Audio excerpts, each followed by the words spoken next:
சித்திரங்களை பாடச் சொல்லலாம், தென்றலை அஞ்சல் ஒன்று போடச் சொல்லலாம்.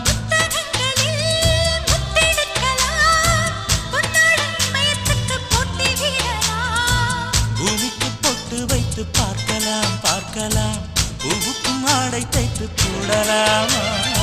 சூரியன் தேரை மண்ணில் ஓட்டலாம் ஓட்டலாம், சொர்க்கத்தின் புகைப்படத்தை காட்டலாமா? வா